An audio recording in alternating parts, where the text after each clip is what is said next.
Childhood for me, if I visualise childhood here, laughter, innocence, I had quite a calm childhood really. Really fond memories of my childhood. So I remember just lots of good times in nature, cycling, playing, doing all sorts of different things with my brothers. Good, happy times. My childhood was difficult. I was adopted at the age of 2 and I never felt that I quite fitted in anywhere.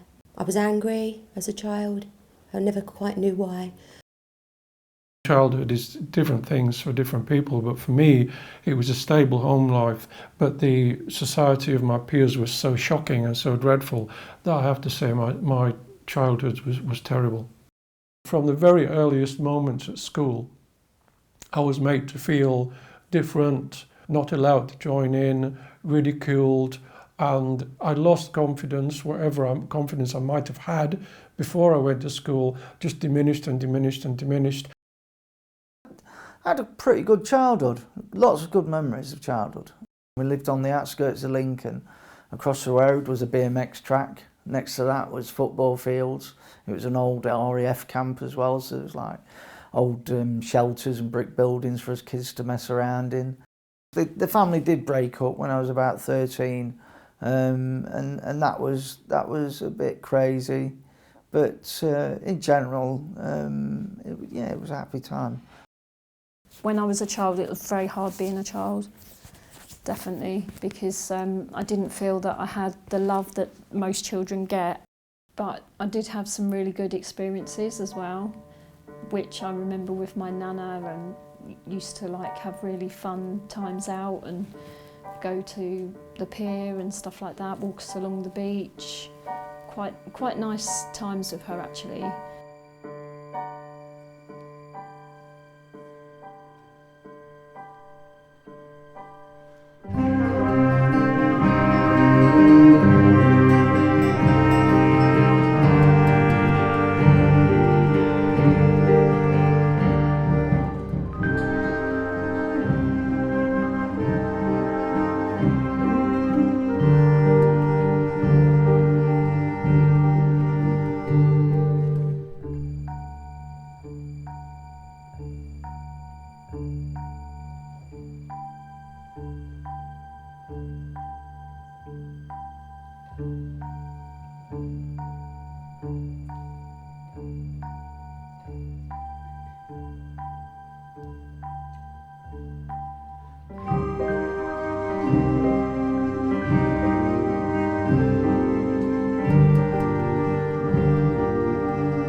Entering adolescence was a nightmare. It was an absolute nightmare because my confidence, my lack of confidence just came to the fore and it just went into overdrive. Adolescence wasn't that great, no. 13, 14, 15, 16 was terrible years for violence and drugs, and it wasn't a good time, no. Housing estate in Glasgow, it's like that. Well, I'd come out of foster care basically. My friends were sort of like my family, so I needed my friends around me more than anything else because I didn't have much of a family. We used to go everywhere together, do some strange stuff.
I think that an addiction begins with some activity which feels like solace. It feels like solace, it takes one away from an experience which one does not like. But I think when it becomes habitual and over time, then it becomes an addiction. I discovered substance quite early, by accident. Cough syrup. Misread the label. Meant to take 2 teaspoons, I take 2 tablespoons, and that was my first experience of opiates because it was codeine linctus wasn't what I'd been given. I always remember that feeling of floating around the living room. Weird. After my apprenticeship, life just went crazy. My drinking went up. I got more money, so my drug taking went up. Harder drugs then, lots of amphetamine. Amphetamine sneaky as well. People think it was a lesser drug. It's a class B drug or whatever, and it's crazy because it can really mess your mind up. You can spend up days, you don't eat, you're awake for days, you're psychotic anyway because you're on this crazy stuff that's allowing you to go at 100 miles an hour 24/7. I had absolutely no control over drinking. It was the first thing I thought about, the only thing I thought about, 24/7. Even if I'd woken up first thing in the morning and was retching, trying to breathe air, I wouldn't opt for a glass of water to sort of try and calm my I remember the retching, and yeah, and even then it wasn't water, it would be vodka. Well, I was addicted to shopping, basically. If like I felt sad or anything like that, then I would go out and buy myself stuff, and then I'd get home and I'd think, well, I'll put that away, and then I'd look through my cupboard and I'd find something with a label on it that I hadn't actually worn, but I'd bought it to make myself feel better. Becomes from a party to just an awful, existence, sort of drab on the street, usually needing to score, you have to start stealing and stuff, so it's not good. It wasn't fun, but I thought it was fun. It was very cunning, actually. It was very cunning, because I thought I was like having a party all the time, but actually I was really harming myself all the time. But it was very strange. It was very strange. I was really in denial. I didn't realise how much damage I was doing to myself. Well, my life as an addict was a living hell. It was a daily struggle from awakening when not wanting to be awake, waking up with a sense of dread and fear, because you've got to do it all over again. You've got to earn money, you've got to go score, you've got to get the drugs, you've got to use the drugs. And it was just constant like that. It's a living hell.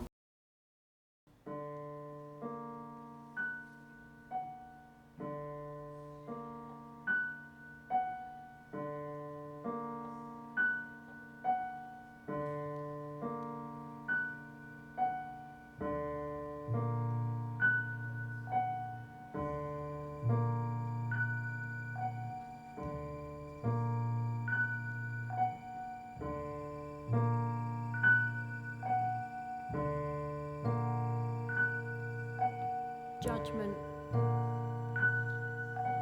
loneliness, trauma, fear,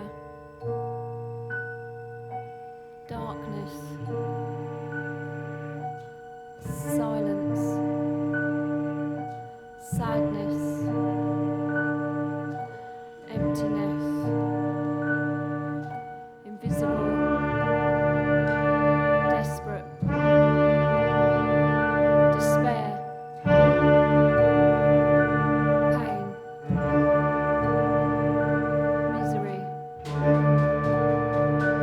guilt, poverty, denial, relapse, trauma, darkness, isolation, emptiness, self-destruction, haunted, loneliness, visible, desperate, despair, pain, misery, guilt,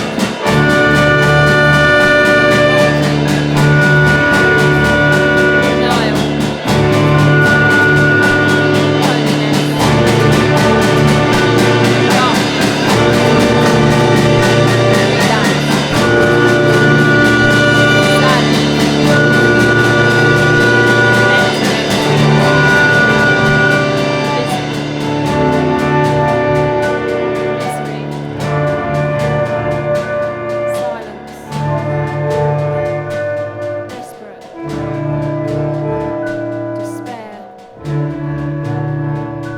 trauma,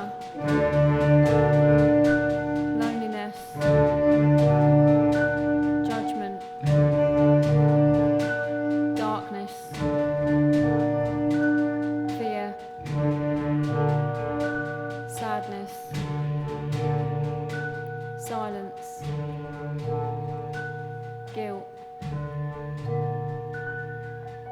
self-destruction, poverty,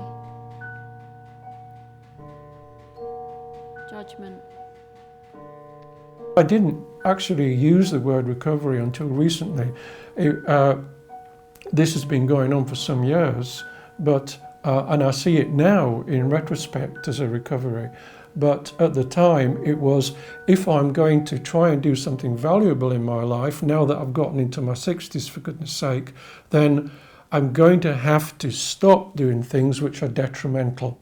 That was it. That was the moment of recovery. I've got sober. I did it through fellowships and meetings, and I did it through getting in with the recovery community in Brighton, which is massive. It's like another family here, really. It is another family. My friends are like my brothers and sisters here, and we all look after each other, and that's the thing, the unity, and the love that I found in Brighton, and the Brighton people, so generous, so generous. Really, I've sort of seen two different sides to Brighton, a very isolated, a very lonely one. When I first moved here and I didn't know anybody and I was drinking a lot, and I ended up drinking a lot by myself. But now, Brighton is just full of friends and faces that I know. I cycle down I cycle everywhere, and one of the nice things about that is I see so many people just going to work, just going down to the beach. It's a nice village.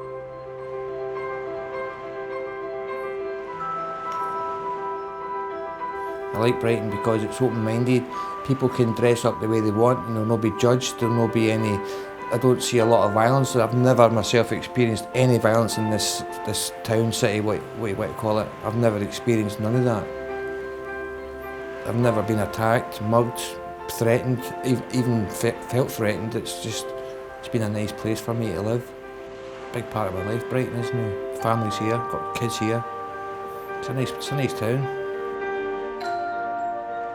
I feel alive in Brighton, I really do. I feel really alive here. I cycle to work along the seafront into Hove in the summer, and I just feel so blessed. I feel so blessed to be here. And Brighton's a beautiful place. It's an absolutely beautiful place, and I'm very lucky. I don't take nothing for granted. I think Brighton is a very good place to go through recovery for anybody, because there are a lot of institutions and studios which are to do with helping people to do something about their own self, their own life, their own quality of life. So I think Brighton is a place for healing.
Music has been an important thing for me. It's been one of the important things, especially recently, because I find that I benefit from being in communities of people.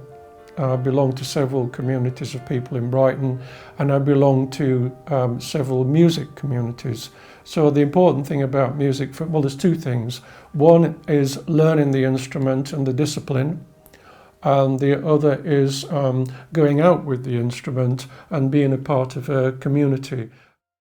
Recovery has been a journey which has enabled me to grow as a human being, and it's enabled me to learn to love myself. It's enabled me to learn that I don't have to keep abandoning myself.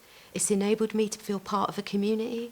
It's enabled me to believe in myself enough to want to help other people, to want to learn, play my instrument, play the trumpet, because when I was little I played the trumpet, and then when I became 10, 11 I started getting into drinks and drugs and I stopped playing music. And I've always found liberation through dancing to music, but I've never had the confidence to play the trumpet again until I joined the Recovery Orchestra.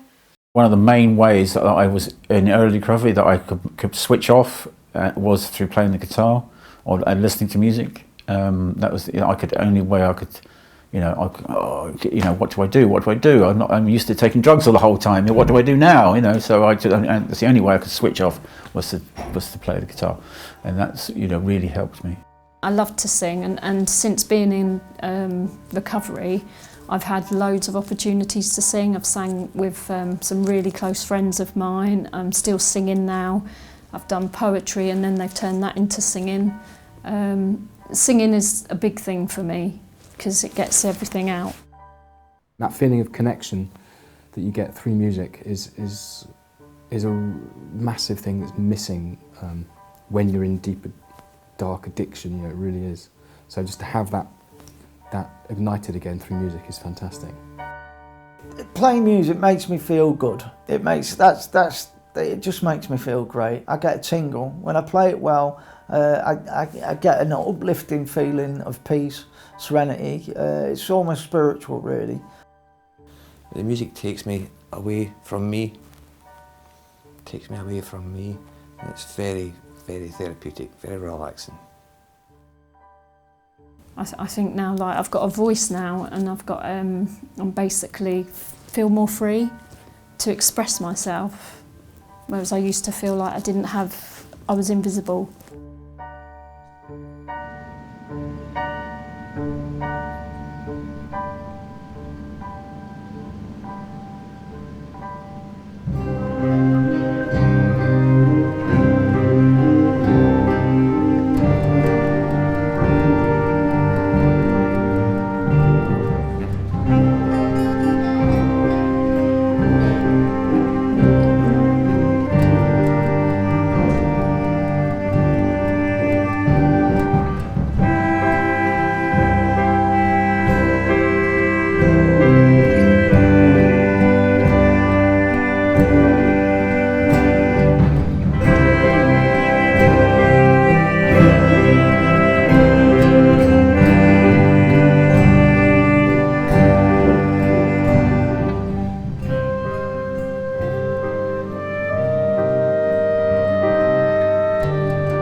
I see my life as in the now, that's how I live my life. It's like, because I've been in situations where life can change in a day like that. So I believe in not planning too much, not looking too far ahead, and just live in the now. That's enough for me. Past drug use, present, I'm relatively happy, and the future is going to get better. I think, you know, if I keep doing what I'm doing. I feel like I've become the master of my own mind, and I do believe that everything I think and say and do has a consequence. And when I was using, I wasn't aware of any of those consequences.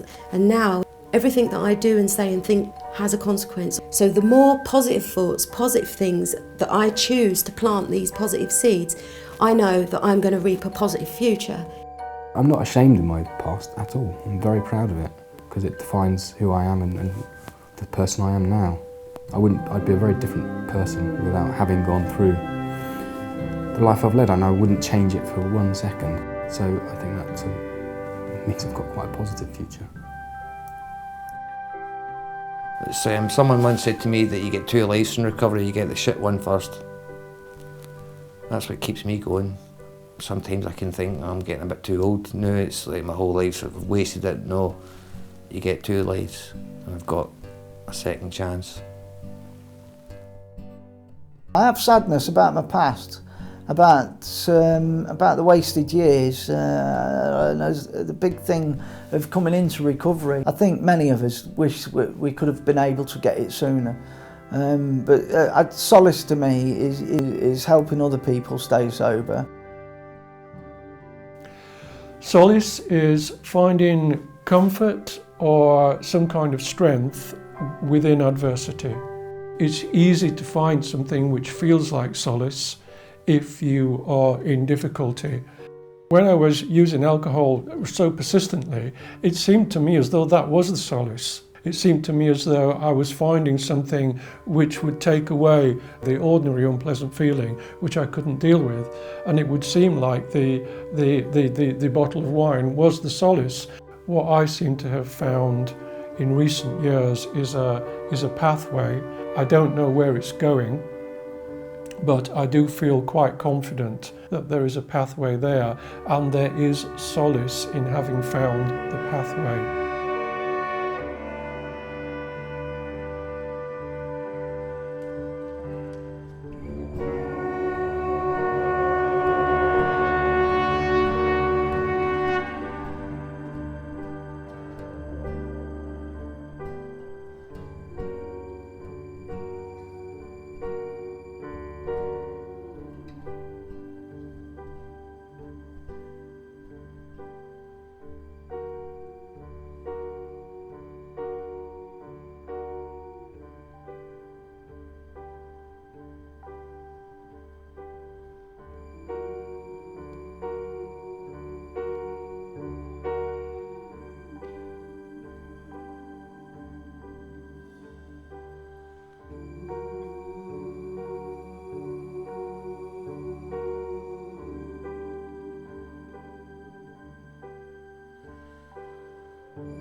Brilliant.